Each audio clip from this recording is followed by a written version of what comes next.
Hola, ¿qué tal? Muy buenos días, tardes, noches, a la hora en la que ustedes estén escuchando el contenido de este episodio del podcast Charlas Fiscales y de Negocios. El día de hoy me encuentro muy contento, muy motivado por el invitado que tengo hoy, por lo que nos va a platicar el día de hoy sobre este amplio mundo de lo fiscal.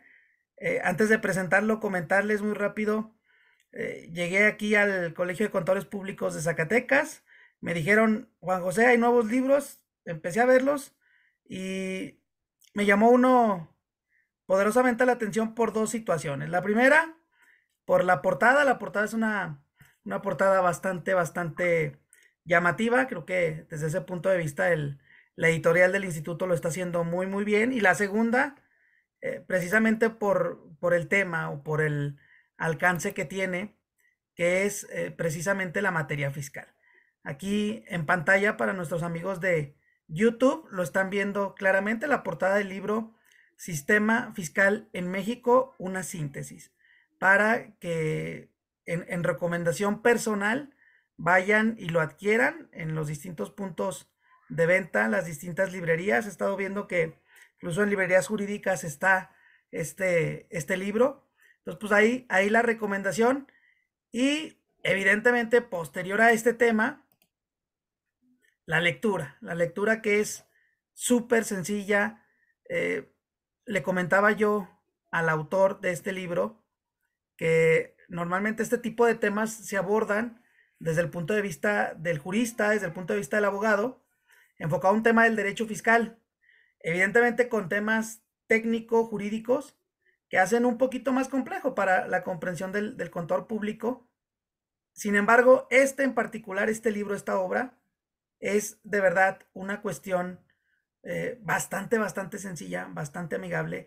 Habla en contador como tal, el maestro Fulgencio Palacios Noyola. Para presentarlo, me voy a permitir leer un poco de su semblanza curricular. El contador público certificado por el Instituto Mexicano de Contadores Públicos, Fulgencio Palacios Noyola, es maestro en impuestos por el Instituto de Especialización para Ejecutivos. Es contador público por la Escuela Superior de Comercio y Administración. Es socio vitalicio del Colegio de Contadores Públicos de México, AC. Exmiembro de la Subcomisión de Investigación Fiscal. Tiene una experiencia profesional de más de 45 años en las áreas de la contabilidad, auditoría, consultoría fiscal y auditorías especiales para efectos fiscales.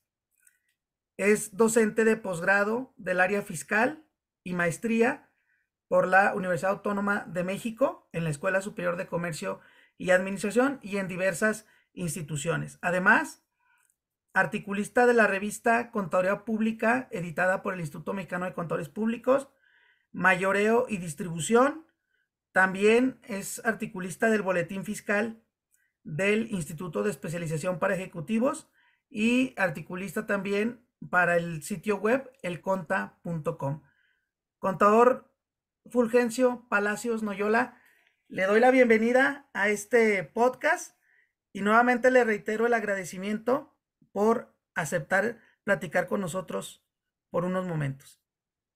Gracias. El agradecido soy yo, Juan José, y les agradezco a todos los que nos estén escuchando y viendo, porque la labor de ustedes es muy importante para la difusión. Por eso agradezco en principio al contador Juan José Galván, a su despacho. Él es docente de la Universidad de Zacatecas y pues me parece que está haciendo una gran labor.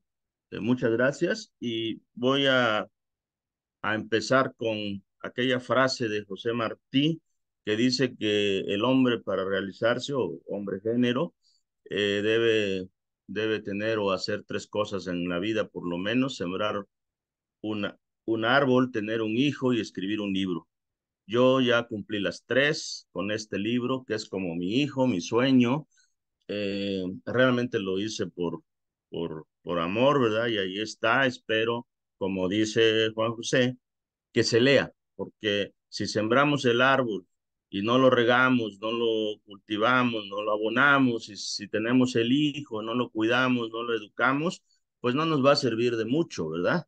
Igual el libro, igual el libro. Se dice por ahí una frase, todo está escrito, ¿no? Y alguien dice, todo está escrito, pero no todo está leído.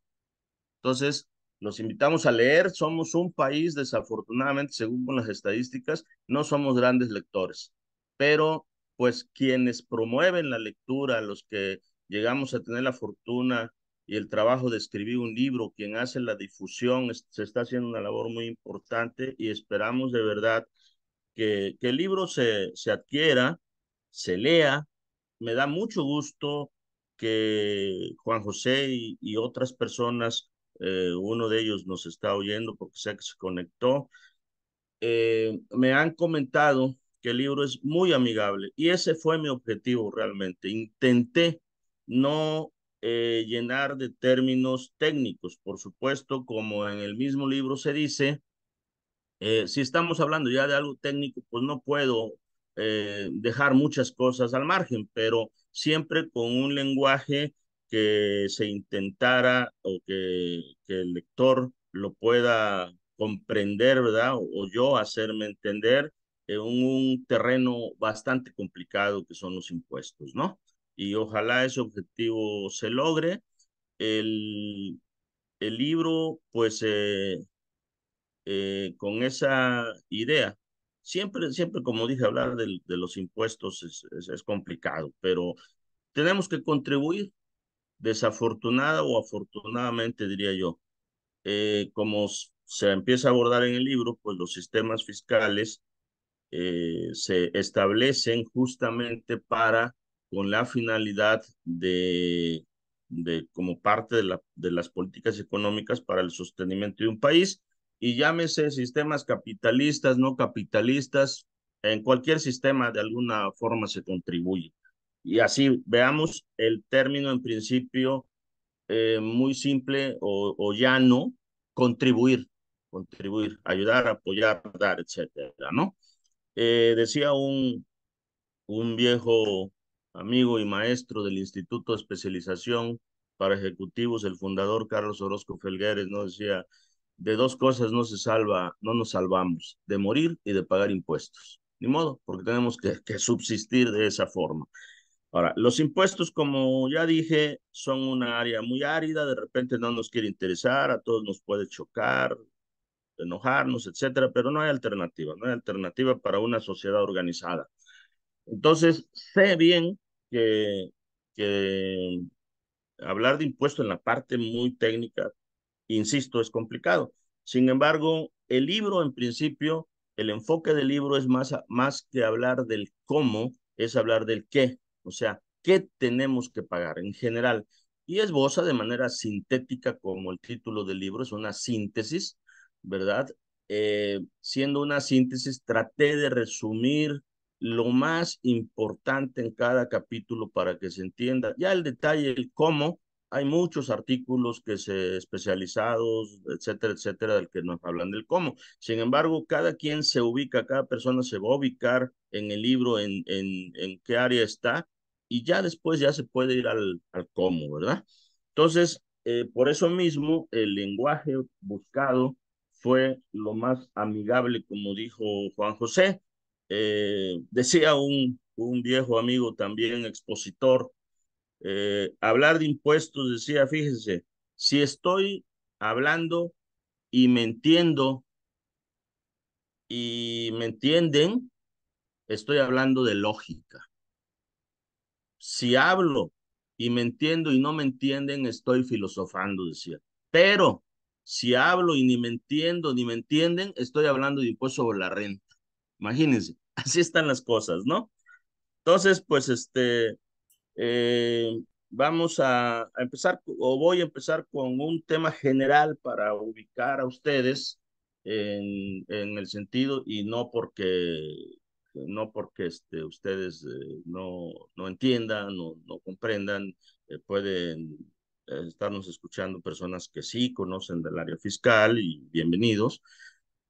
En el ámbito internacional, los sistemas fiscales, digamos, que es de lo que habla el libro en particular en México, la tributación internacional, al menos existen dos formas. La forma de tributar que se llama territorial, digamos, son filosofías de cómo se establecen los impuestos en el mundo. Una se llama territorial y otra de fuente de riqueza. La territorial se refiere a que los países graban a sus contribuyentes o a sus ciudadanos solamente en el ámbito local, no involucran las actividades internacionales, o sea, los ingresos que vienen de otros países, etcétera, pues no se toman en cuenta en estos países. La ley del impuesto de la renta, en algunos artículos transitorios de cuando se publica la ley, hay una lista ahí de países eh, que tienen este sistema territorial o doméstico que le llaman. Normalmente la característica es que son países menos desarrollados económicamente. El otro sistema, que es el que impera en los países desarrollados, digamos, de los cuales México forma parte, los que están miembros de la OCDE, el sistema de impositivo general se llama de fuente de riqueza o fuente universal de ingresos. Este sistema lo que hace o se basa en que los contribuyentes pagan impuestos de conformidad con su residencia, primero, y segundo, de donde vengan los ingresos, donde esté ubicada la fuente de riqueza. Entonces, en México pagamos impuestos por todos los ingresos que obtenemos de México, pero también si tengo ingresos de cualquier país extranjero, pago impuestos. Entonces les digo, aunque vengan de Marte, de Plutón, pago impuestos, ¿verdad? Entonces, esto es primero para ubicarlos. Segundo aspecto importante, México ya no estoy muy seguro si es de 80 para atrás, yo creo que más atrás del año 60 y tantos fue una de las últimas leyes de impuesto a la renta que yo más o menos conocí. México grababa a sus contribuyentes de acuerdo a la nacionalidad, o sea, grababa, obligaba a pagar solo a los mexicanos. Ojo, actualmente de muchos años para acá, ya de la ley de 80 para acá seguro, graba según la residencia. Es muy importante. No me importa de qué país seas, no me importa la nacionalidad, sino que residas en México. ¿De acuerdo? Y bueno, está en el Código Fiscal, definida la residencia, etcétera. Entonces, México abandonó el concepto de grabar a nacionales, dejando obviamente en la Constitución como una obligación cívica fundamental, 31 fracción cuarta de la Constitución, el contribuir al gasto público justamente de la nación, de los estados y municipios donde se resida. ¿Verdad? Y ya las leyes, sobre todo la ley de impuesto a la renta, que es la ley importante en el sentido, es el impuesto más importante por el que más se obtienen los ingresos y es el que grava realmente el patrimonio de las personas, las ganancias. ¿Verdad? La ley del impuesto a la renta siempre habla de que se graban los ingresos, en realidad se graban las ganancias. Otro para que las personas que no estemos muy versados en estos términos, ingreso es toda modificación patrimonial positiva. Todo aumento de patrimonio es ingreso, ¿sí? Entonces, los que somos contadores lo entendemos o lo debemos de entender de manera más fácil cuando aumenta mi patrimonio, o sea, mi capital. Sabemos qué son los activos, qué son los pasivos. Cuando aumenta mi capital, ahí está un ingreso, ¿sí? Entonces, todos los ingresos se graban, todos. Alguien me dice, oye, y si me gano la lotería, pagas impuestos. Ya dije, el cómo, hay que ir a las leyes, los detalles. Si me heredan, a lo mejor ahí no pago, pero si me donan, es ingreso en principio y hay que ver los detalles. Oye, si me encuentro un dinero ahí en la esquina, pagas impuestos. De todos pagas. ¿De acuerdo? Estas son las malas noticias, entre comillas. De todo vamos a pagar. Entonces, algunos datos más o menos, ¿verdad? Porque son un poco variables, no tan fáciles de encontrar, pero fíjese, ¿cómo estamos en México primero de contribución o de contribuyentes? Yo encontré por ahí algunos datos todavía de 2019 que el SAT tenía un padrón en el RFC de casi 90 millones de contribuyentes personas físicas. Porque déjame decirle, quien más paga los impuestos pues, es la persona física. En cierta forma, las sociedades, las empresas son un filtro, ¿verdad? Y paga sus impuestos, digamos, la empresa, pero el dinero siempre llega a personas físicas. Entonces, esos 88, 90 millones de contribuyentes son personas físicas y de esos, casi el 60% son asalariados, fíjense. Entonces, los asalariados son los que más contribuyen. Pero tenemos, sin embargo, un problema, digamos, en México, que somos de los países que menos recauda con relación al Producto Interno Bruto. Se está hablando de un 17% más o menos en promedio, frente al promedio de países de la OCDE, que es 34%. Estamos contribuyendo realmente abajo, un país con tantas necesidades, un país grande, un país con ya muchos habitantes, etcétera. Y bueno, pues aquí sin entrar a polémicas, que no es el objetivo, de repente dicen, es que se roban el dinero, pues probablemente sí se lo roben, ¿verdad?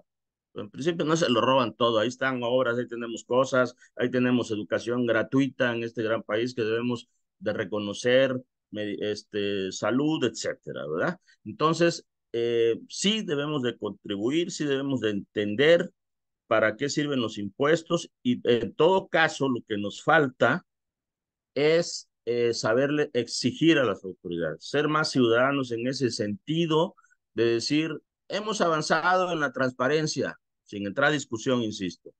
Sí, pero nos falta rendición de cuentas, por ejemplo. Saber exigir que los impuestos se devuelvan peso a peso, así como lo contribuyo, se devuelvan en servicios públicos. Ese es el trabajo que también le corresponde al ciudadano. El libro, sin profundizar demasiado, ¿verdad? Pero en su introducción y demás, busca ciudadanía, busca ser ciudadano. Dije, esta es una obligación cívica, la de contribuir, ¿verdad? Basada en una obligación legal. Es inclusive hasta una obligación moral, porque de ahí se contribuye, los que más tenemos contribuimos para los que menos tienen, etcétera, etcétera. Fíjese, incluso las tasas fiscales en México, aunque tenemos 35% de tasa de impuesto sobre la renta en la persona física, que es la tasa más alta, y que se puede convertir hasta en 45% en distribuciones de dividendos, digamos, es decir, no voy a entrar al detalle, bueno, sí tenemos una tasa razonablemente alta, no está tan mal. Bueno, y ahí el punto es el punto es que contribuyan todos, no que tengamos tasas altas nada más para los que más ganan, más paguen. Pero países del primer nivel, del primer mundo, como Dinamarca, tienen tasas del 54%. Estados Unidos anda alrededor del 40%, el presidente Trump le bajó algunas cosas, Canadá anda como el 36%, pero me encontré un dato, Costa de Marfil, un país africano, hasta 60%, imagínense. Y aquí nos estamos quejando mucho. Pero bueno, lo importante es justamente que que estemos conscientes de contribuir. Este gobierno me parece, al menos el planteamiento es que ha hecho una gran labor de control fiscal, de recaudar más. No voy a aumentar más impuestos, pero sí voy a ser duro. Y sí ha sido duro. Muchos se quejan, pero pues ni modo.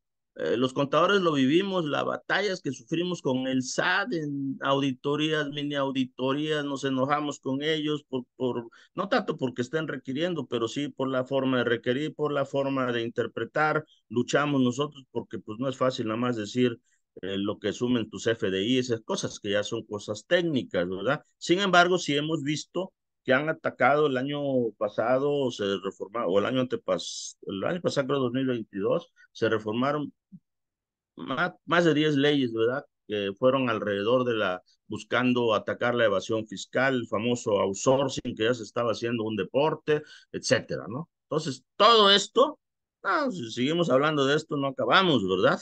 Entonces, hay que entender todo esto y hacer conciencia, insisto. Tres elementos nada más fundamentales para que ubicarnos otra vez en la cuestión Fiscal, porque, pues digo, no es una plática a detalle, pero para que nos ubiquemos mejor. Miren, cuando nos solicitan a los contadores, a los abogados que nos dedicamos a los impuestos, eh, pues decir, ¿cómo voy a pagar mis impuestos? Por lo menos tenemos tres conceptos, tenerlos muy claros. La personalidad jurídica de la persona, o sea, quien me ven a ver es persona física, es persona moral, si es persona moral es mercantil, es civil, ya esos son detalles legales. Sin embargo, con esos datos lo voy a ubicar en las leyes cómo pagar los impuestos. Luego, fundamental, ya lo dije, la residencia. ¿Eres residente? ¿No eres residente? Los que son residentes en el extranjero tienen un esquema también de pago por ingresos de fuente de riqueza en México, pero es como un segundo nivel, digamos. Aquí lo relevante es la residencia y el Código Fiscal dice eh, que todo mexicano, o sea, los nacionales, todos somos residentes salvo prueba en contrario. O sea, dice, sí voy a grabar a los residentes, pero a todo mexicano lo considero residente, que me demuestres que no eres residente.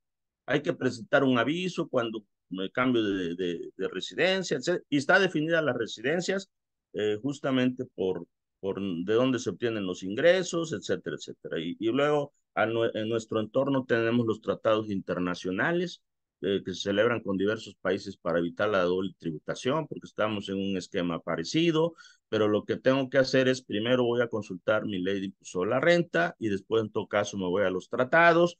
Ya esto es mecánica ya técnica, como la famosa miscelánea fiscal, pues va después de los reglamentos, primero es ley, luego reglamentos, luego reglas, etcétera, etcétera. O sea, así va. Y el tercer elemento para personas físicas es el estado civil. Es muy importante cuando me preguntan de esto, siempre les digo, a ver, tu estado civil, ¿ya perdiste la inteligencia o no la has perdido? O sea, ¿eres casado o eres soltero, no? Entonces, es muy importante porque del estado civil también va a derivar aunado a la persona, aunado a la personalidad jurídica, conocer y saber si, y luego el régimen, es importante, si eso sea conyugal o es separación de bienes o como se llama en los diferentes estados de la República, porque esto es cuestión local, la civil. Entonces, si eres casado por sociedad conyugal, saber si la sociedad conyugal, entre comillas, es el contribuyente, o sea, los dos, o es uno, etcétera, etcétera. Entonces, ya definido todo esto, ya nos vamos ya a ver el qué y el cómo, digamos, ¿verdad?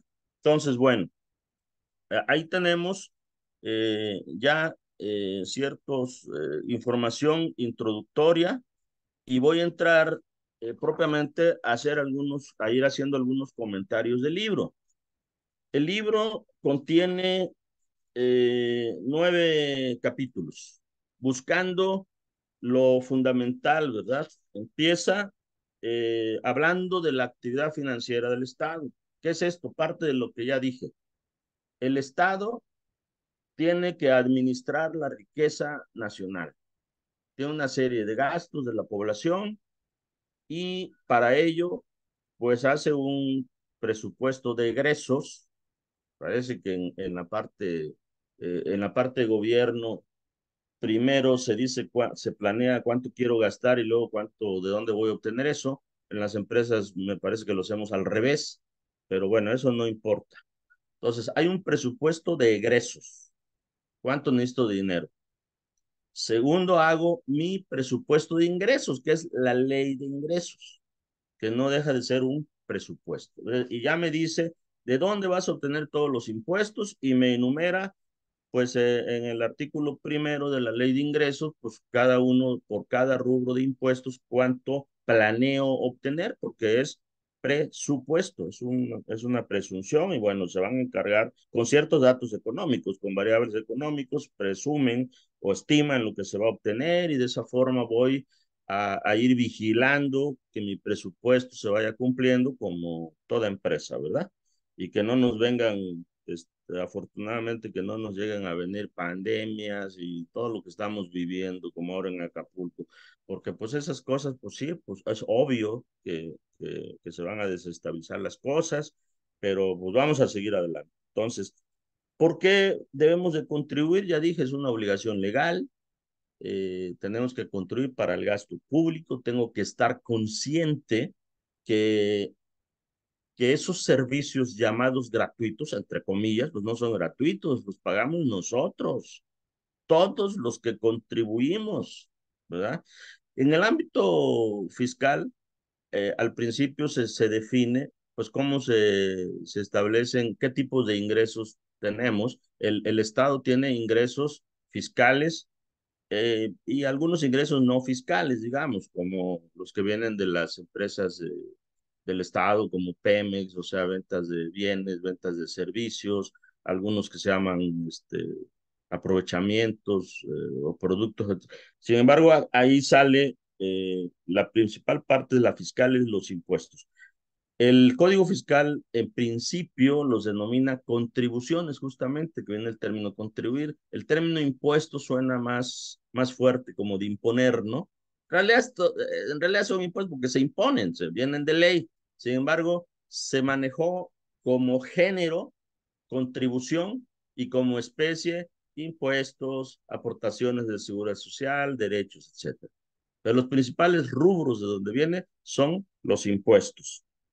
Entonces, para eso debo contribuir, para la infraestructura del país, para la educación, para la salud, etcétera, etcétera. Para la seguridad, imagínense, ¿no? Y hacerlo con valores éticos totalmente. Eso es lo que yo hacia donde intento llegar. La ética ante todo y hacerlo con gusto, ¿verdad? Ese es un valor cívico, ya lo dije, son valores éticos, debo estar consciente que debo de contribuir. Y en el primer capítulo, pues hay una clasificación de las contribuciones, de otros ingresos del Estado, etcétera. En el segundo capítulo hablo de las bases constitucionales de las contribuciones en México.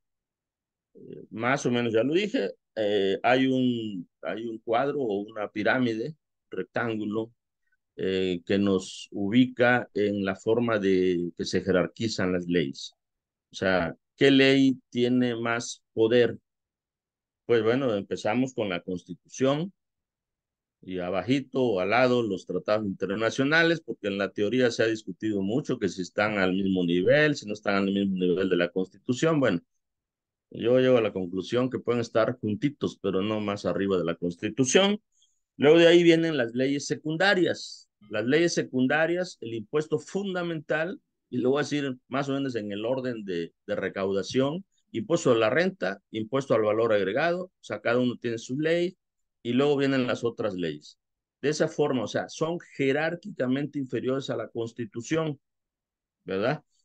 La Constitución nada más nos dice que debemos de contribuir, y ya el cómo nos lo van a decir cada una de esas leyes, que en cierta forma son leyes reglamentarias de la Constitución, vamos a decir. Entonces, ahí está el detalle.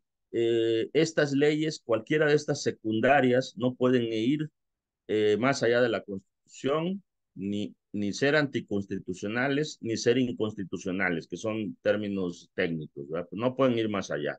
Los reglamentos no pueden ir más allá de las leyes. Las reglas no pueden ir más allá de las leyes. El orden, más o menos como ya lo esbocé, es leyes, reglamentos, reglas. Reglamentos y reglas los emite el Ejecutivo, el Poder Ejecutivo. Las leyes se mandan del Congreso de la Unión. Acuérdense que somos una república. Tenemos compuesta por tres grandes poderes. El legislativo, que representa al pueblo, que empiezo justamente cuando se habla del Estado, ahí en el libro empieza a decir: el Estado se compone por tres conceptos: pueblo, territorio y gobierno. Para los que no estamos versados en el asunto, confundimos gobierno con Estado. Ese es un elemento. El Estado es el todo. Es pueblo, territorio y gobierno. Y de acuerdo a nuestra estructura y régimen político, pues el pueblo está representado a través de las dos cámaras. Ese es el que nos representa porque vivimos o tenemos una democracia representativa.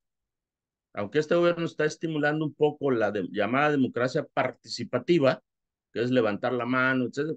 Está bien también hacerlo, pero nuestra estructura es eh, representativa. El Congreso, la Unión, representa al pueblo, es el que hace las leyes.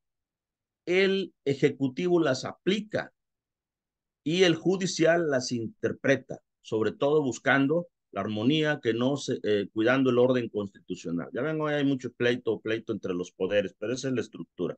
Lo demás es cuestión política, ¿verdad?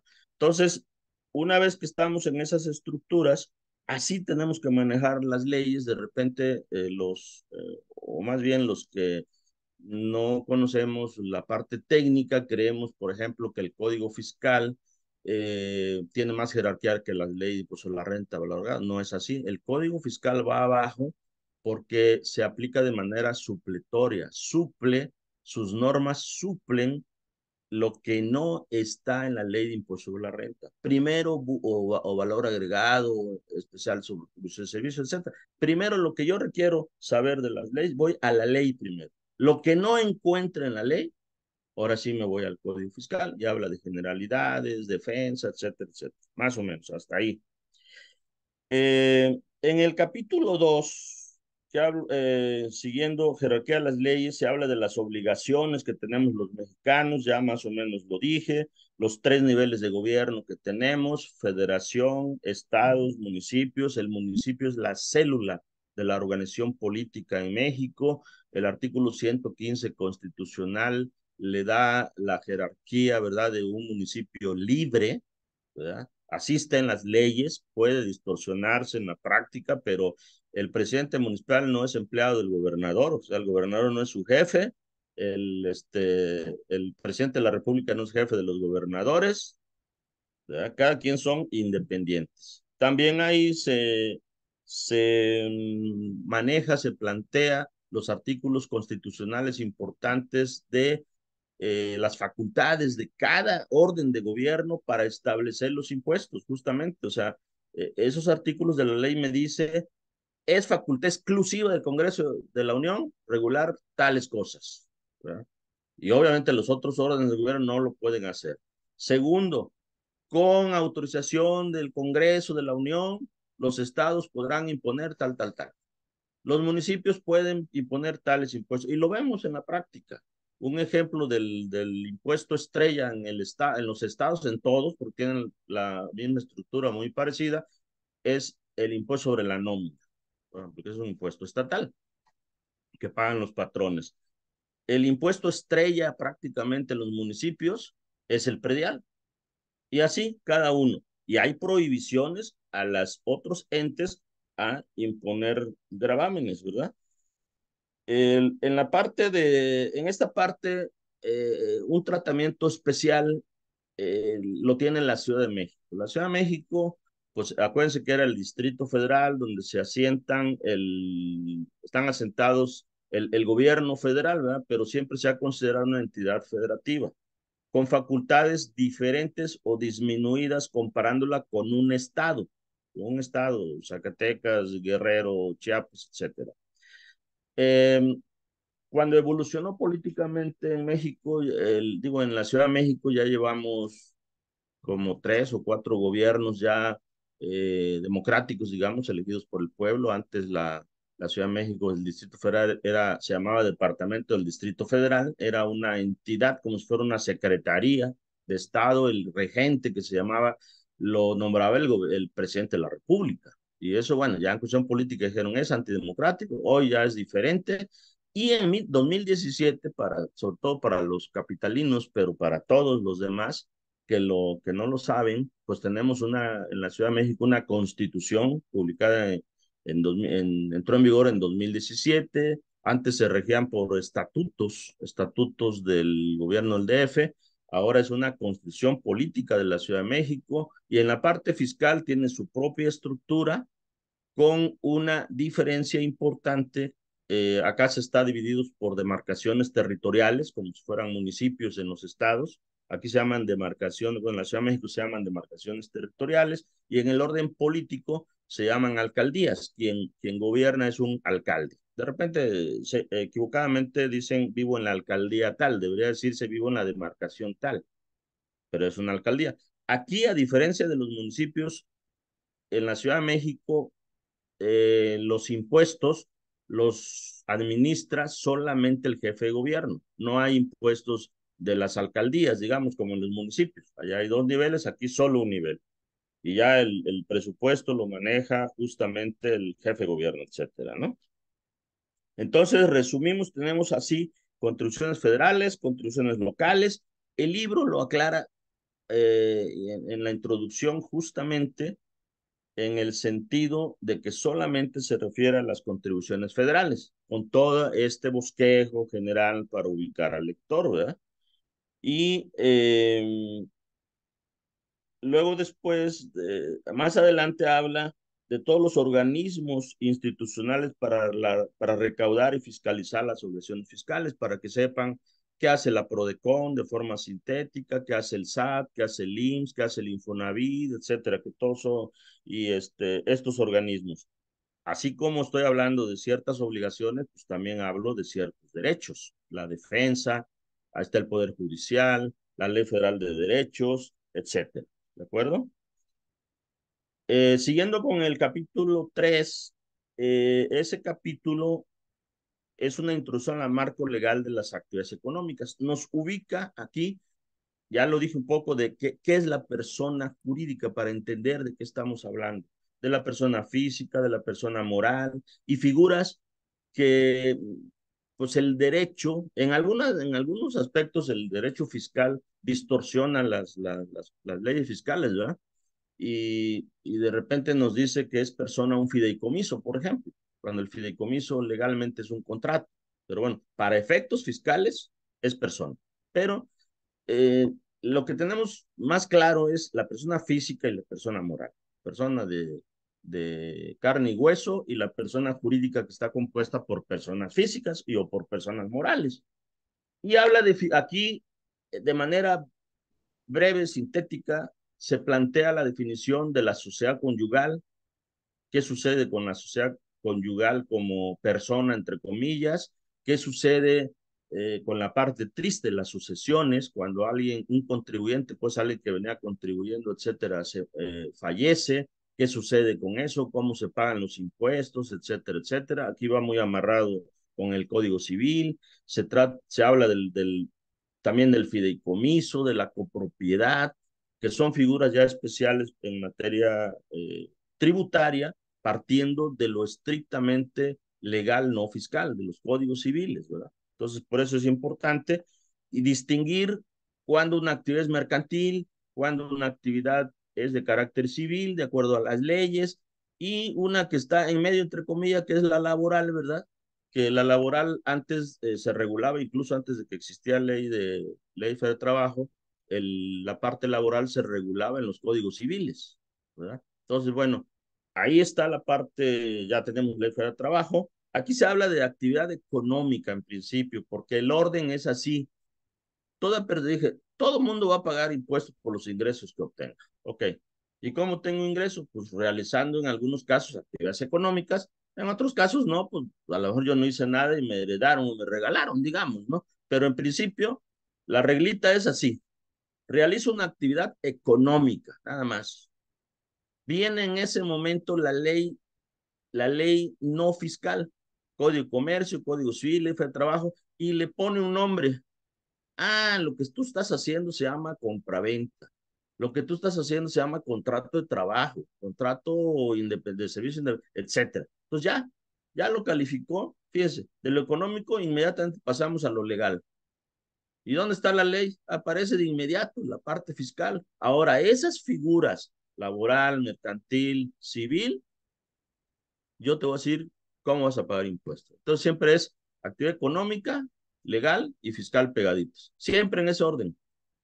Las leyes fiscales se han enfrentado en muchas ocasiones que de repente se realizan actividades económicas que no están incluso definidas en las leyes civiles, digo, ha sucedido en el pasado, y incluso se adelantan y las regulan en la vía fiscal. Así pasó, recuerdo, entre otras, con el arrendamiento financiero, por ejemplo. No estaba en las figuras, en las leyes que debían de estar. Me parece que la escisión no la regulaba la ley de mercantiles, y vino como el contribuyente empezó a hacer esas figuras, dice, bueno, pues yo le voy a buscar en la ley, en el mundo jurídico cómo se llama lo que estás haciendo, pero impuestos me pagas. Y ya después se van reformando las leyes, ¿verdad? Así opera. Se define qué es empresa y qué es actividad empresarial. Es muy importante este concepto porque de repente pensamos que pues, le llamamos empresa a un despacho de contadores públicos, por ejemplo, y no es empresa. Empresa definida por el Código de Comercio y el Código Fiscal va ligada al aspecto del lucro. Digo, probablemente algunos contadores lucren, pero bueno, no es el espíritu, no es la intención. Entonces, por eso no son empresas. Se dividen, básicamente las actividades empresariales son de carácter mercantil y las actividades civiles son de carácter, las actividades profesionales, servicios independientes son de carácter civil. Esto tiene una importancia enorme para la forma en que se va a contribuir en esos munditos, digamos, ¿verdad? Y luego ya, empresa, por ejemplo, dice justamente el Código Fiscal en su artículo 16, es la persona física o moral que realiza actividades empresariales. Ahí está la clave. Quien no realiza actividad empresarial no es empresa para efectos de las leyes fiscales. Y luego viene un rengloncito de obligaciones legales de los comerciantes, que eso está regulado en el Código de Comercio, ¿eh? Entonces, eso no es fiscal, porque, le insisto, primero entre comillas, van pegadas, pero van las leyes no fiscales, ¿verdad? Como llevar contabilidad, por ejemplo. De repente en el mundo se ha viciado, así lo sostengo, se ha avisado en el mundo fiscal, que de repente se lleva contabilidad nada más porque obligan las leyes fiscales. No, primero. No. O segundo, quienes me obligan son las leyes mercantiles del Código de Comercio, a los comerciantes nada más, ¿no? La ley fiscal se sale un poco y también obliga a los profesionistas, etcétera, pero la obligación de llevar contabilidad está en las leyes mercantiles, a los comerciantes. Pero además, ¿quién me obliga a llevar contabilidad? Yéndome al primer paso, como contadores y empresarios. Me obliga la necesidad, punto. Si no existiera la obligación de llevar contabilidad, llevaríamos contabilidad, señores. Y también caemos en desvirtuarlo muchas cosas en materia fiscal y de repente decíamos, yo llegué a oír a amigos contadores, porque pues yo ya por el tiempo que llevo practicando y un poco por mi edad, aclaro que soy joven, pues pasé por los sistemas diversos de la ley impuesto a la renta, donde primero se deducía el costo de ventas, después las compras, después el costo de ventas, y de repente los amigos contadores decían, qué bueno que no va a haber costo de ventas. ¿Qué? Les decía, pues deja que se muera tu empresa, que pierda el control, bla, bla, bla, bla. O voy a ver ingreso porque es más fácil. Eso no es contable. Y lo sabemos los contadores. ¿Ok? Luego, obligación fiscal, se habla cuándo nace la obligación fiscal, cuándo nace un crédito fiscal, la diferencia entre obligación y crédito fiscal, que son importantes, las obligaciones fiscales fundamentales, que las divido en obligaciones de pago y otras obligaciones formales. Ahí está de manera sintética nuestras obligaciones. En el capítulo quinto, toco un tema para ubicar al lector otra vez las figuras jurídicas básicas en la teoría tributaria. Se habla de la interpretación estricta de las disposiciones fiscales. Esto es jurídico, pero muy importante, ¿verdad? Las leyes fiscales, sobre todo en lo sustantivo, que nos hablan de objetos, sujeto, base, tasa o tarifa, que se toca en los primeros capítulos cuando habla de la clasificación de las contribuciones y sus conceptos en el libro, ¿verdad? Todos los que me hablen de definir el sujeto, que es la persona que va a pagar, definir el objeto, qué es lo que voy a grabar, las tasas, cómo lo voy a grabar, la ley debe ser clara y precisa, como decía Adam Smith. Lo tiene que tener la forma. Si no, pues no hay impuesto. Si te falta un elemento, no pago impuesto, legalmente hablando, ¿verdad? Entonces, por eso, ahí también se habla de diversos métodos de interpretación legal en la doctrina jurídica, sin ser extensos, ¿verdad? Se parece un poco esto de la interpretación estricta al llamado interpretación literal. No es exactamente lo mismo, pero es lo que ahí dice. No que me digan, es que yo quise decir, no, no es lo que dices. Punto. El otro punto es la responsabilidad solidaria, un concepto muy importante, muy, muy importante. Eh, si el contribuyente original no me paga impuestos, me lo va a pagar el responsable solidario. Y el 26 del Código Fiscal nos dice quiénes son responsables solidarios. En materia, este que es un término también jurídico, la responsabilidad jurídica se divide al menos en dos. la subsidiaria y la solidaria. La subsidiaria, jurídicamente, yo tengo un deudor. Nosotros somos deudores para el fisco. Voy primero en un orden, ¿verdad? En la subsidiaria. Voy por el que me debe, luego si no tiene, voy por el aval, si fuera el caso en materia fiscal, ¿verdad? En materia civil, materia legal, así es. A diferencia, o sea, primero voy agotando pasos. La materia, la responsabilidad solidaria, solidaridad viene de sólido. Ahí el fisco tiene un arma en ese sentido. No, yo voy contra el que yo vea que tiene más patrimonio y nada de que, oye, el dueño de la empresa, vamos a decir, el accionista, pensemos que era el representante legal, tú eres responsable solidario, págame. No, no, pues ve y cóbrale primero a la empresa. No, no, no. Es responsable solidaria, no es subsidiario.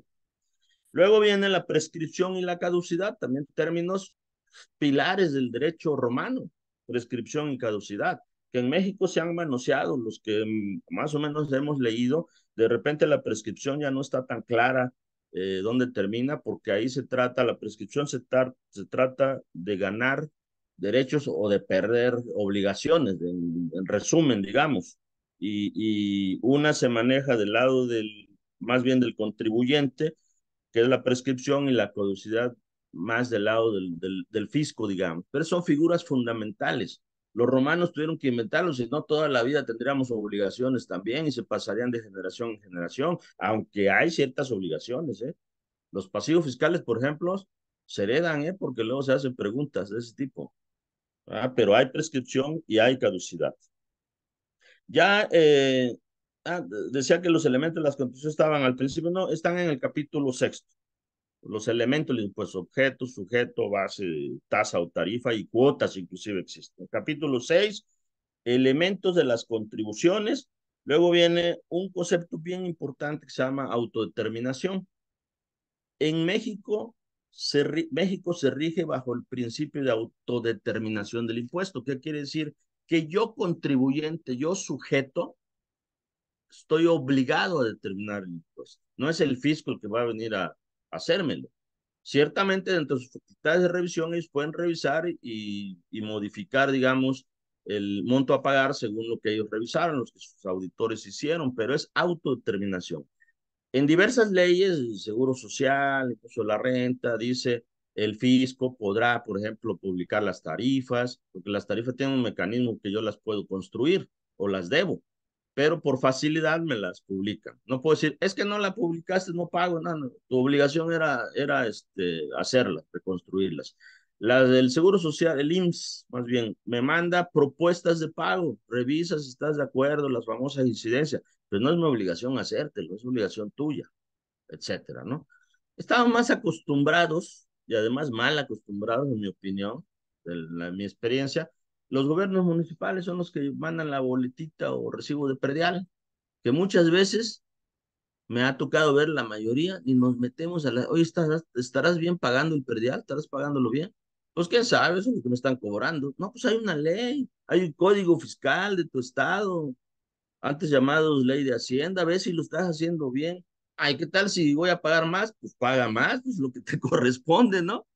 Pero no lo hacemos, ¿no? Y pensamos que, pues es el fisco el que, no, no, no, México sigue el principio de autodeterminación. Luego viene la clasificación de los impuestos por la forma en que se causan. La gran, la gran división es impuestos directos e impuestos indirectos. Los directos son los que pegan directo a mi patrimonio, impuesto a la renta. Por ahí inventaron en unos años el impuesto al activo, ya desapareció. Y el otro grupo grande es el de impuestos indirectos. Ahí el verdadero contribuyente es el consumidor. Por eso dicen, los pobres ni pagan impuestos, claro que pagan poco impuesto de la renta porque ganan poco y está partiéndose de un principio de justicia del que gane menos, pague menos, el salario mínimo incluso formalmente no está desgravado por el mecanismo, pero no va a pagar impuesto sobre la renta, que es el impuesto a la riqueza, digamos, ¿verdad? Pero ellos sí pagan, todo el mundo pagamos impuesto al valor agregado, impuesto especial sobre producción y servicios, impuesto general de importación, si llegamos a importar alguna cosa, todo el mundo pagamos. Y mira que las tasas no son tan bajas. Pues cuando se habla de una tasa fiscal, de una carga fiscal en México, pues está complicado decir más o menos tasamos tanto, pues impuesto a la renta porque ahí están las tasas, inclusive, pues puedo decir la tasa, pero no exactamente cómo se está contribuyendo. IVA, por su mecanismo fiscal, no puedo decir, todo el mundo pagamos 16, bueno, sí, depende de tu consumo, ¿no? Pero ahí están los impuestos indirectos. Impuesto especial sobre producción y servicio, impuesto al valor agregado. Insisto, el contribuyente formal es quien realiza los actos que daba la ley. O sea, el que vende, el que presta el servicio, etcétera. Sin embargo, el verdadero, al que le puede exigir o al que le va a exigir la ley es al formal, ¿no? No va a ir a exigir a los consumidores. Es un filtro, pero realmente él no paga el impuesto, lo paga el consumidor. De repente mis clientes y amigos me dicen, es que estoy preocupado porque debo mucho IVA, pues no es tuyo, no deberías de deberlo. Pues eso se lo quitaste a los consumidores, etcétera. Ya sé que es problema de flujo de efectivo, de administración, ese es otro tema, ¿verdad? Luego, en impuestos directos, pues prácticamente tenemos impuesto a la renta, impuesto general de importación, las aportaciones de seguridad social al IMSS, al Infonavit, el impuesto del ingreso sobre hidrocarburos, y hasta ahí. Y los indirectos tenemos IEPS, impuesto al valor agregado, y uno que lo digo en el libro, no me queda claro que sea impuesto indirecto, que es el impuesto sobre automóviles nuevos. Para mi gusto es directo, pero se lo cargan al consumidor. Luego el capítulo 7, que es el corazón del libro, pues ahí nos está hablando de ya del cómo, ¿verdad? De cada uno. En las contribuciones indirectas empieza a hablar de las características del impuesto sobre la renta, de cómo los elementos básicos de cómo paga la persona moral, eh, porque esa es otra, el libro se enfoca más a las personas, a los contribuyentes, ¿verdad? Porque hay un capítulo, hay un título en la ley que se llama no contribuyentes o personas morales con fines no lucrativos. Bueno, ahí tiene sus detalles, sin embargo, pues como su nombre lo dice, esos no son contribuyentes, como lo digo, se llegó a llamar así, no contribuyentes. Hoy es personas morales con fines no lucrativos, donde están las voluntarias autorizadas, etcétera, etcétera. Eh, pero básicamente nos estamos enfocando el libro de Impuestos Federales, uno, eh, a los que son contribuyentes, dos, y a los residentes en México. Es la esencia. En ahí todos los detalles, cuando entramos a personas físicas, que es el segundo grupo y el más importante por el que más paga, en la ley, en el libro se va desglosando sintéticamente lo fundamental de cada uno de ellos en salarios. Nos dice quiénes están en salarios, ¿verdad? Los trabajadores, contrato de trabajo, se esboza, pues el que no haya simulación, ¿verdad? Porque luego hay simulación, verdaderos trabajadores les inventan sus patrones que les pidan recibos honorarios. Eso está mal, simplemente debe estar en capítulo 1. El título cuarto de la ley de renta que habla de personas físicas está dividido en 9 capítulos. Uno, salarios, dos, actividades empresariales y profesionales, con subregímenes ahí. Cada uno yo me voy ubicando, ¿verdad? En dónde estoy. En el salario se habla incluso de un concepto de asimilables a salarios, por ejemplo, que yo le llamo asimulados a salarios, porque lo simulan mucho. Ahí encontramos verdaderos trabajadores, etcétera, etcétera. El contrato de trabajo es, si tú tienes contrato de trabajo, pues no lo puedes distorsionar, punto. Y ya, debe estar en capítulo 1. En el 2 es un cajón, actividades empresariales y profesionales, y adentro tiene dos cajoncitos, así imagínenlos. De un lado las actividades empresariales y del otro lado las actividades profesionales. Luego en la actividad empresariales hay otros cajoncitos ahí y están divididos para los ingresos que vienen de las plataformas, el famoso Refis que está por desaparecer, pero lo comento en el libro porque todavía subsiste según las circunstancias, y el famoso Reciclo con todos sus problemas, régimen simplificado de confianza. Entonces ese capítulo en actividad empresarial general tributa prácticamente igual que las empresas, que las sociedades, pues. Algo que me gusta aclarar, de repente piensan que la persona física, no, pues, es persona física, es fácil determinar los impuestos. No, en mi opinión es más difícil la persona física que la persona moral. La persona moral está bien definida en su título 2. La persona física con actividad empresarial se parece mucho en la determinación de los impuestos, pero los demás capítulos, olvídense, son 9 capítulos. El 3 es arrendamiento, arrendamiento de bienes inmuebles, fíjense. Oye, los muebles están en actividad empresarial, ya eso son cuestiones legales, jurídicas. Y nos seguimos, ¿verdad? En el capítulo 4, enajenación de bienes, lo sintetizo, de carácter civil, actos no ordinarios, ¿verdad? No vendo a cada rato mi casa, no vendo a cada rato mi automóvil personal. Si lo hiciera, estaría en título 2, en capítulo 2, pero entonces soy un comerciante, soy un inmobiliario. Esos ya son los detalles técnicos, los detalles jurídicos.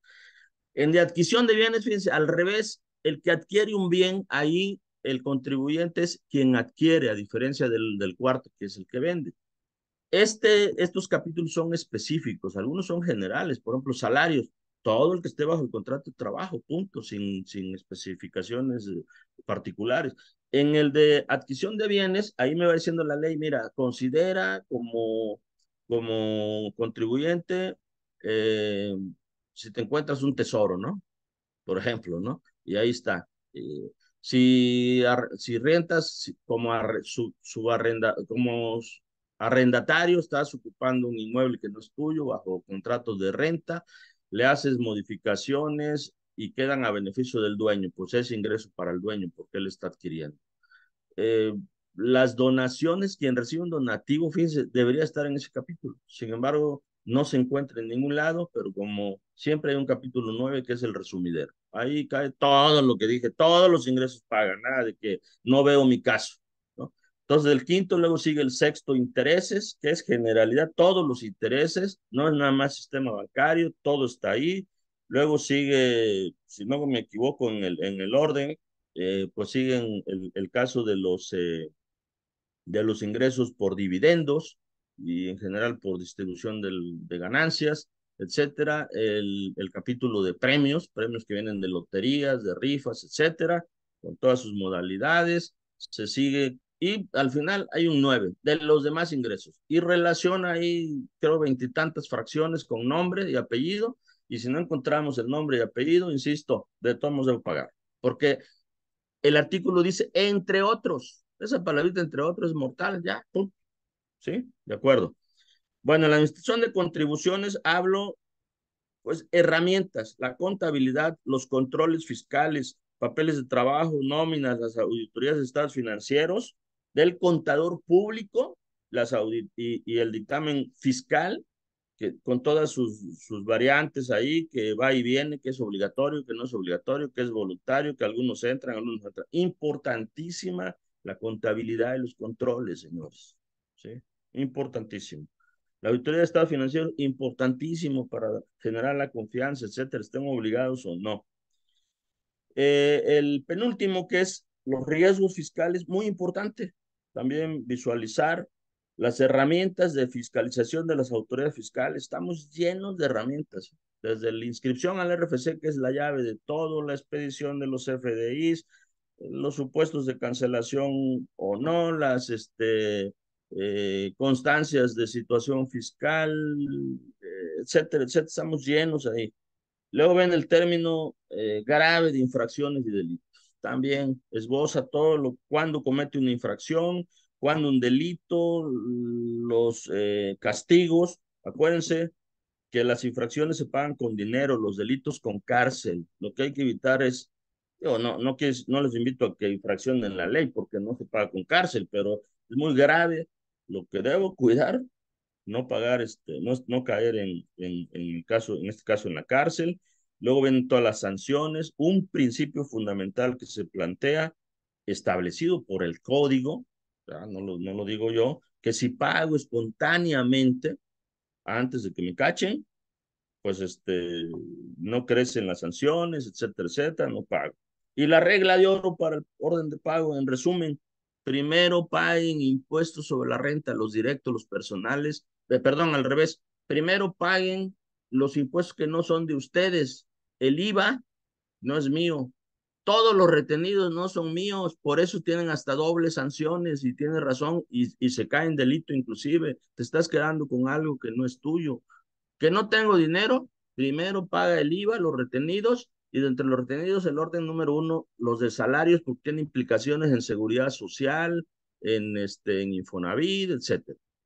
En el caso la seguridad social, aquí se hace un buen resumen también, cómo se contribuyen, cuál es el costo fiscal de los salarios, que incluye las aportaciones de seguridad social, Infonavit, los impuestos sobre nóminas, etcétera, etcétera. Entonces, ¿y qué dejo al último? El impuesto de la renta mío, el personal, porque ese lo puedo hasta negociar en el buen sentido, entre comillas, hay pago de parcialidades, etcétera, que no aplican normalmente para retenidos, etcétera.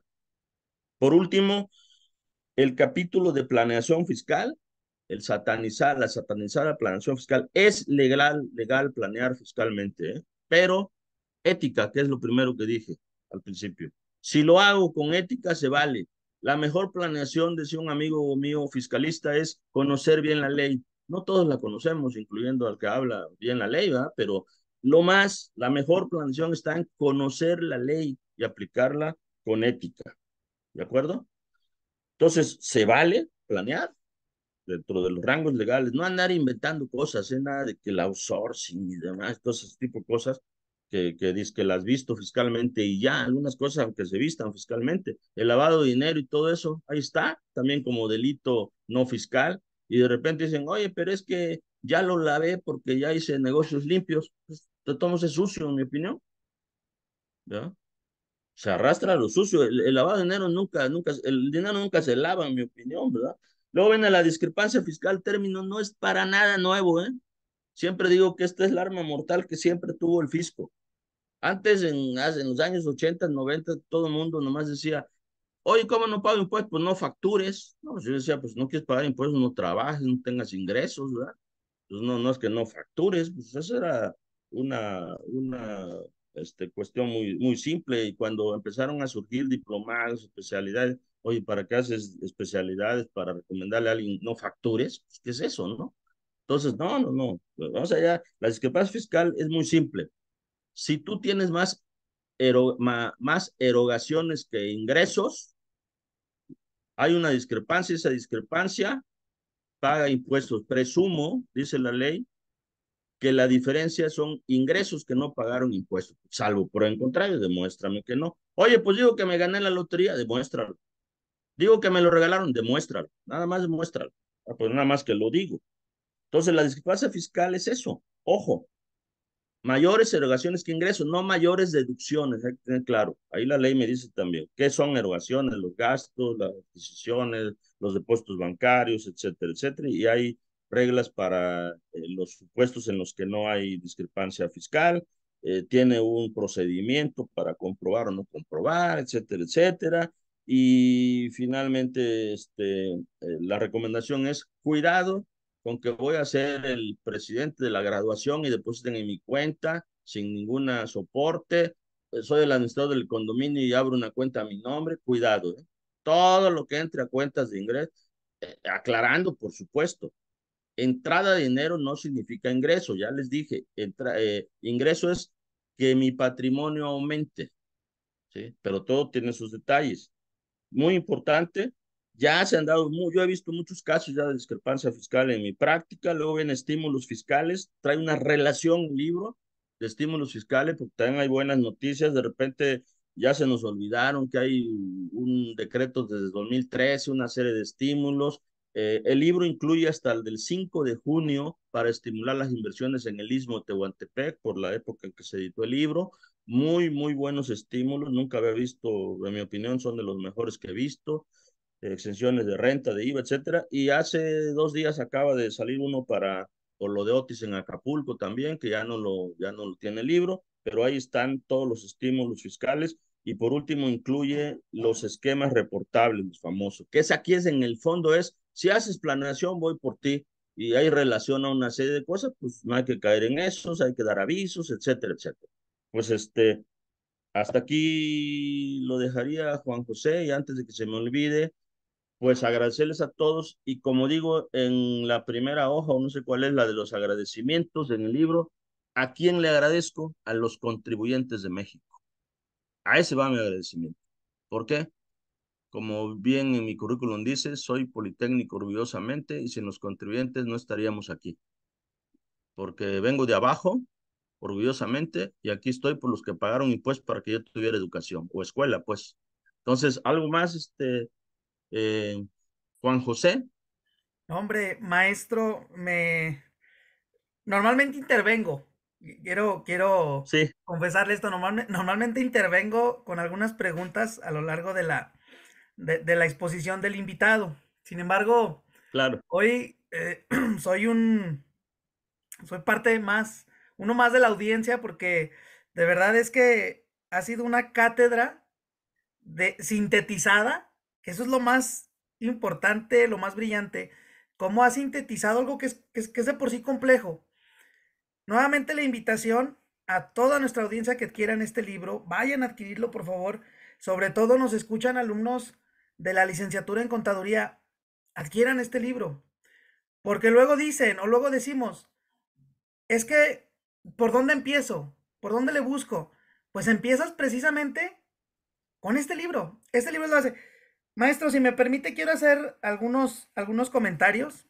Quise esperarme sí, hasta el final, no quise interrumpirlo para nada. Usted comentaba un concepto bien interesante, un concepto que aquí en el podcast incluso hemos difundido, que es la obligación civil. La obligación establecida en la fracción cuarta del artículo 31 constitucional, como bien comienza mencionando el libro y como bien ha comenzado usted, eh, habla de una obligación civil que tiene una derivación o una culminación en un tema ético. Muchas veces he comentado con algunos colegas aquí en el Colegio de Contadores de Zacatecas, hemos platicado en relación a este tema del código de ética profesional y de si nos aplica sí, o no nos aplica por el hecho de estar o no colegiados. Desde un punto de vista sí, formal, yo reconozco la claro, parte de que si soy miembro del colegio, los propios estatutos, ya sean los locales, los regionales o los nacionales, te obligan a cumplir con esa disposición fundamental. Sin embargo, claro. en el fondo sabemos, maestro, que eso es aplicable a todos los contadores, no importa si estás colegiado o no estás colegiado. Para terminar y escuchar su comentario, me interesa mucho escuchar su comentario. Por ahí en el código de ética tenemos 5 principios fundamentales. Normalmente nos vamos y nos enfocamos mucho al tema de la integridad y la objetividad. Pero hay uno en particular que creo que en este libro debemos de resaltar y debemos de prestar más atención como profesión y como estudiantes de esa profesión, que es precisamente el de Ujú, comportamiento profesional. El de comportamiento sí, profesional, creo yo, no, me gustaría escuchar su opinión, pero creo yo que tenemos, y los mencionó a lo largo de su plática, tenemos un artículo 5A en el tema de razón de negocios, en el Código Fiscal. Tenemos un 69B y un 69B bis de simulación ujú, de operaciones y de sí, transmisión indebida de pérdidas. Tenemos un 15D reciente en el tema del outsourcing que también nos estuvo comentando. Creo yo, ujú, maestro, y quiero saber su opinión, creo yo que estos artículos han venido creciendo y se han venido generando precisamente por la falta del comportamiento profesional de muchos asesores. No voy a dejarlo sí, en el perfecto. tema de la profesión, soy muy respetuoso de ello. Incluso nuestro código de ética nos dice no desacredites. Pero creo que hacemos más daño no identificando a ese tipo de asesorías, ese tipo de cuestiones que vienen Ujú. a manchar. ¿Qué opina usted de este principio ético, principio fundamental, en relación a estos riesgos fiscales que usted nos ha estado comentando y que nos comenta en esta obra? Pues en principio estoy muy de acuerdo contigo. Los contadores públicos, yendo a la particularidad, debemos tener un comportamiento profesional adecuado y que el código de ética, pues en mi opinión, aplica a todos. No necesito ser miembro de un colegio. Mira, yo inclusive he cuestionado, en alguna ocasión debes saber que escribí un artículo que no se me quiso publicar o que no se me publicó. Yo estoy un poquito, no en contra de los códigos de ética, sino que ya tenemos un código de ética peor, más grande que la ley de impuesto a la renta, creo, ¿no? Enorme, enorme, 200 y tantos artículos y demás. Yo les digo, oigan, pues, ¿por qué tanto, no? Yo como soy menos jóvenes que ustedes, teníamos un cuadernito nada más, una declaración de principios y para mí con eso bastaba. Pero bueno, eh, yo creo que no quisieron publicarlo para no levantar nada de vuelo, ¿no? Pero por supuesto, el comportamiento profesional debemos tenerlos todos y los que tienen, los que son docentes, incluyéndome a mí, hacer labor todos los días. Yo cuando doy clases, de repente los muchachos, algunos muchachos y algunos muchachos, ¿verdad? Dicen, oiga, ya parece clase de ética. Pues yo les doy de introducción siempre y a cada rato, porque parece que eso se ha perdido. Inclusive, hoy justamente se hablan de valores. Claro, Al presidente de la República se le critica porque está hablando de valores, que parece que es un sacerdote, ¿no? Pero no voy a politizar otra vez el tema, ¿no? Pero y dicen, los valores se han perdido. A mí me gustó la frase de una doctora en sociología o alguna cosa así, en una plática hace varios años. Dijo, no, los valores no se han perdido, los valores son absolutos, ahí están. Lo que hemos perdido es la forma de jerarquizarlos. Hay quien para ahora un valor que estaba arriba lo pone abajo, ¿verdad? Porque dicen el que no tranza no avanza, etcétera, ¿no? exacto. ¿Verdad? Mis alumnos me han dicho, jovencillos, no, bueno, usted habla así porque ya la hizo. No, la ética también te da dinero, te lo da más lento, nada más, de forma más lenta y puedes dormir tranquilo. A lo mejor los malosos también duermen tranquilos, no lo dudo, pero es fundamental para nosotros, como sabemos, la educación está en la casa, nuestros hijos, predicar con el ejemplo, predicar con el ejemplo en el alumno, predicar con el socio, predicar con el ayudante o empleado, eh, colaborador de nosotros, etcétera. La ética debe estar en todos lados y en el caso de los contadores, qué bueno, me da gusto porque la profesión va a la vanguardia siempre. Yo creo que seguramente el mejor código, el más grande, ¿verdad? Sí lo tenemos nosotros, la Ujú. profesión más organizada, etcétera. No necesito ser colegiado para observar el código. Y tú citaste dos, comportamiento profesional e integridad. Termino diciendo, más o menos con lo que yo estoy tratando de decir. Albert Camus, fíjate, tiene una frase que me encanta. Me dice, la integridad no requiere de reglas. De acuerdo. Fíjate, Sí, muy bueno. punto. Yo no necesito un código escrito para comportarme bien. ¿Me explico? Así terminaría yo. Es una frase muy profunda esa, ¿eh? Cortita, Muy pero profunda. profunda. Hay que reflexionarla. La integridad no requiere de reglas. Muy bien. ¿Ok? No, de acuerdo, le agradezco el comentario. Maestro, otro tema también que me llama mucho la atención ahí en el libro es sobre el tema de las facultades de fiscalización, Sí, como parte de los riesgos fiscales también que existen alrededor del desarrollo económico, del desarrollo fiscal. Eh, en un capítulo antes sí, nos maneja el tema del cumplimiento de la contabilidad y de las herramientas de control que esta brinda para el cumplimiento fiscal. sí. ¿Qué opinión tiene usted Ujú. en la actualidad con este tema? Porque comenzó diciéndolo, reconociendo el tema recaudatorio en nuestro país, aun y cuando hubo pandemia, aún en ese momento más negro del país, la recaudación nunca se cayó. ¿Qué Es opinión correcto. merece el tema de las facultades de gestión? Estas, sin necesidad de ir a molestar al contribuyente con una auditoría, con una revisión de gabinete, con una revisión electrónica, estoy generando o estoy impulsándolo a que cumpla con su obligación constitucional. Esto en relación con los controles que nos puede dar la contabilidad. ¿Qué opinión le merece estos dos conceptos, la facultad de gestión y el control que nos brinda la contabilidad para evitar riesgos Ujú. fiscales?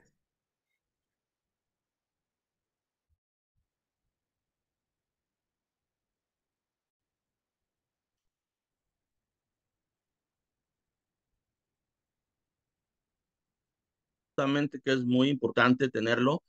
Yo me dediqué muchos años a la auditoría de estados financieros y le público tu dictamen, o sea, hacer lo fiscal, ¿no? Lo importante es que estés tranquilo, sepas si te van si te van a revisar, cumples bien, etcétera, etcétera. Entonces debes tener todos los controles porque en principio todo eso te sirve a ti. Control, ustedes saben, los que somos contadores, tuvimos conocimientos, si no básicos, algo más de la administración. El control es fase, una de las pasos o fases de la administración, ¿no? sí, es importantísimo el control, pero el control desde mí, desde adentro, para estar tranquilo y conocer bien todo y conocer mis obligaciones dentro de las facultades y la actividad. También, pues que se les de repente molesta que piden cosas que pareciera que, oye, pues parte tú lo tienes, ¿por qué me lo pides así? ¿Por qué me lo pides de esta forma? Pero es una gestión, es una labor que les corresponde a ellos y que en principio estoy de acuerdo siempre y cuando se apegue a la legislación fiscal, ¿no?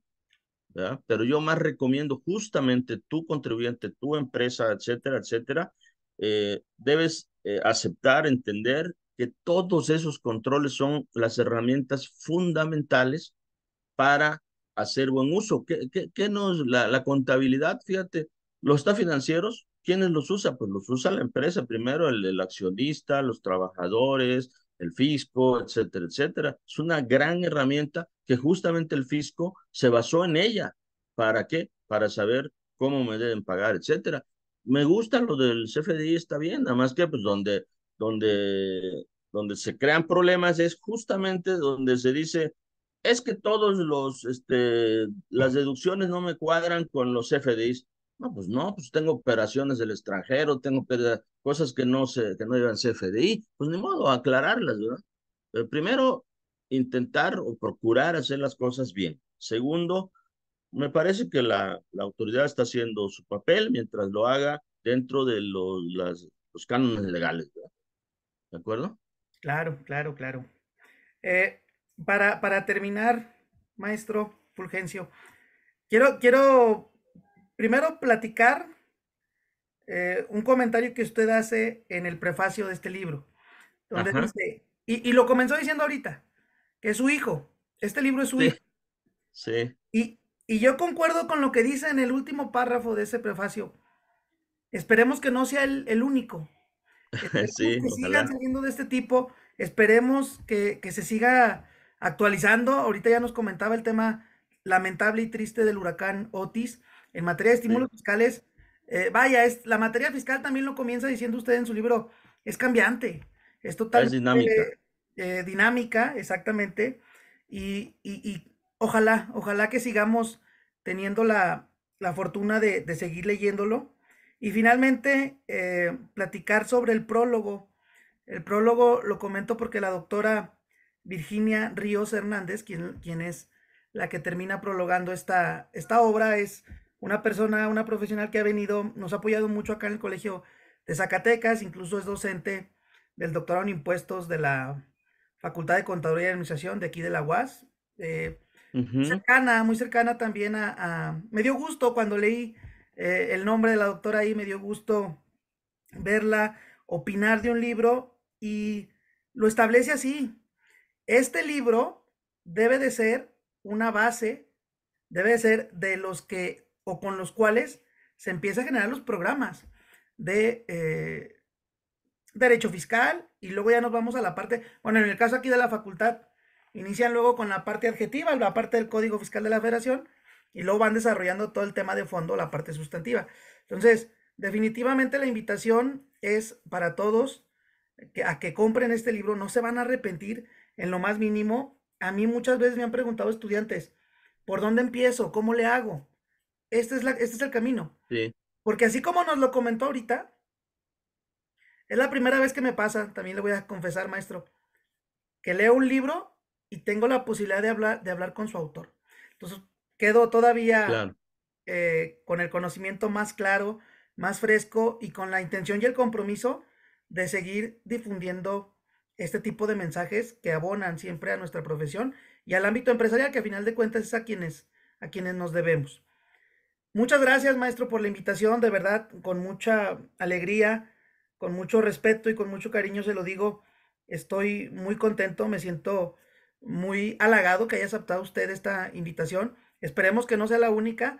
Vienen en puerta varios proyectos. Espero que pueda seguir colaborando con ellos. Vamos, ya en el futuro se lo haré saber, le iré comentando. De entrada, no me queda más que agradecerle, de verdad, por todo el apoyo y por este episodio que ha destinado aquí en el podcast. Yo agradecido a ti, Juan José, por la gran labor que haces con esto y ojalá se cumpla de que no sea, de que haya más libros. Como lo dije también ahí en el prefacio, cuando escribí mis tesis, yo tengo en titulación como técnico, como licenciado y como maestro, y siempre dije que no sea la tesis tu único libro. Ujú, Ya hice un libro adicional y espero que vengan más. Vicky, como dice ahí también, y opina que puede ser bueno para estudiantes. A Vicky nos conocemos desde hace muchos años, hicimos juntos la maestría en impuestos, hemos sido compañeros de clases en el colegio de contadores, etcétera, etcétera. Y pues el libro, como dice ahí en alguna parte, va dirigido en principio a todos los mexicanos. Por eso quise que ojalá se entendiera lo mejor posible, ¿verdad? Pero de manera específica a los estudiantes de Derecho o Contaduría. De manera como inquietud y motivación a los jóvenes, eh, ahora sí que los jóvenes construyendo el futuro, ¿no? Los que van empezando, los que salen de las universidades y que van a dedicarse a alguna actividad económica y no saben ni por dónde, ¿verdad? Que lean el libro.